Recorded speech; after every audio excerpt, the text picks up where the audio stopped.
విశాఖపట్నాన్ని ఆ రోజు రాజధానిగా చేస్తానన్నావు. దేనికి రాజధానిగా చేస్తానన్నావు? డ్రగ్స్ ని పెంచి పోషించడానిక, గాంజాని పెంచి పోషించడానిక, భూ కబ్జాలిక, రౌడీజానిక, హత్యా రాజకీయాలు చేయటానిక ఆ రోజు విశాఖపట్నాన్ని రాజధాని చేస్తానన్నావు. ఈ రోజు విశాఖపట్నం రాజధాని అని నువ్వంటే, ఈ రోజు విశాఖపట్నాన్ని ఒక ఎకనామిక్ హబ్ గా తయారు చేయడానికి, ఇండస్ట్రియల్ హబ్ గా తయారు చేయడానికి గౌరవ ముఖ్యమంత్రి గారు, గౌరవ నారా లోకేష్ గారు, ఐటీ శాఖ మంత్రి నారా లోకేష్ గారు ఇద్దరు కూడా అనకూడదు కానీ కాలికి బలపం కొట్టుకున్నట్టుగా ప్రపంచ దేశాలన్నీ కూడా తిరిగి కొన్ని కంపెనీలను తీసుకొచ్చి ఈ రోజు విశాఖపట్నంలో చదువుకునే వాళ్ళే కాదు, చుట్టుపక్కల మన రాష్ట్రంలోనే కాదు చుట్టుపక్కల రాష్ట్రాల్లో చదువుకునే పిల్లలకి కూడా ఒక భరోసా కల్పించారు. ఈ రోజు ఆశ ఉంది. ఇంతకు ముందు బీటెక్ చదివితే ఎందులో క్యాంపస్ ఇంటర్వ్యూస్ రాకపోతే ఎందులో జాయిన్ అవ్వాలో తెలియని పరిస్థితిలో బయటకు వచ్చి చిన్న చిన్న ఉద్యోగాలు, ఆఖరికి బ్రాందీ షాప్ లో నువ్వు పెట్టిన ఉద్యోగాలకి కూడా బీటెక్ స్టూడెంట్లు వెళ్ళిన పరిస్థితి. వాళ్ళకి తప్పదు. ఇంకా నేను తప్పు అనట్లేదు, అది తప్పక చేశారు.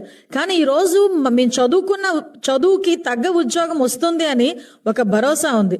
ఈ రోజు అదే వైజాగ్ కి మనకి ఆర్చరాల్ మిట్టల్ మన అక్కపల్లిలోనే ఒక స్టీల్ ఫ్యాక్టరీ, అదేవిధంగా అనకాపల్లిలో చూసుకుంటే ఏటీసీ టైర్స్, ఇక వైజాగ్ లో చూసుకుంటే గూగుల్, టీసీఎస్ అలాంటి ఒక ప్రతిష్టాత్మకమైన కంపెనీలు తీసుకురావడానికి ఈరోజు ఎంయూలు చేసుకుని రెడీగా ఉండి భూములు కేటాయించుకొని విత్ ఇన్ 2-3 years లో వాటిని రన్నింగ్ లో పెట్టుకుని కొన్ని లక్షల మంది విద్యార్థుల భవిష్యత్తు ఇవ్వటానికి మేం కంకణం కట్టుకుంటా ఉంటే, అదే విద్యార్థుల్ని మొగ్గులోనే తుంచేయటానికి నీ తాలూకా ధనదాహానికి, నీ నాయకుల తాలూకా ధనదాహానికి విద్యార్థుల భవిష్యత్తుతో ఆటలాడుకునే పరిస్థితి కల్పిస్తా ఉంటే ఈ రోజుకి కూడా జగన్మోహన్ రెడ్డి సమాధానం చెప్పాలా వద్దా?